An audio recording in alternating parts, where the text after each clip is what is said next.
ಬೆಂಗಳೂರಲ್ಲಿ ಟೆಕ್ಕಿ ಅತುಲ್ ಸುಭಾಷ್ ಆತ್ಮಹತ್ಯೆ ಮಾಡಿಕೊಂಡಿರೋದು ಇಡೀ ದೇಶದೆಲ್ಲೆಡೆ ಸಂಚಲನ ಸೃಷ್ಟಿಸ್ತಾ ಇದೆ.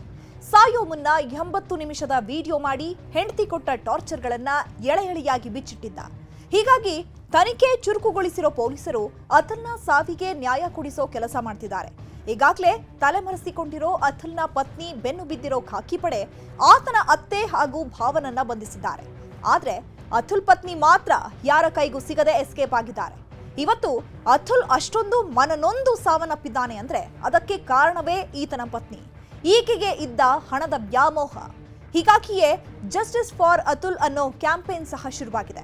ಜೊತೆಗೆ ವರದಕ್ಷಿಣೆ ಕೇಸ್ ಹಾಕೊಂಡು ಗಂಡಸರ ಮೇಲೆ ಇಲ್ಲ ಸಲ್ಲದ ಆರೋಪ ಮಾಡೋರಿಗೆ ತಕ್ಕ ಶಿಕ್ಷೆ ಆಗಬೇಕು. ಜೊತೆಗೆ ಕಾನೂನಿನಲ್ಲಿ ಕೆಲವು ತಿದ್ದುಪಡಿ ತರಬೇಕು ಅನ್ನೋ ಕೂಗು ಸಹ ಎದ್ದಿದೆ. ಇಲ್ಲೊಂದು ವಿಷಯವನ್ನ ಹೇಳಲೇಬೇಕು. ಸಾಯೋದಕ್ಕೂ ಮೊದಲು ಅತುಲ್ ಒಂದು ಮನವಿಯನ್ನ ಮಾಡಿಕೊಂಡು ಜೀವ ಬಿಟ್ಟಿದ್ದಾರೆ.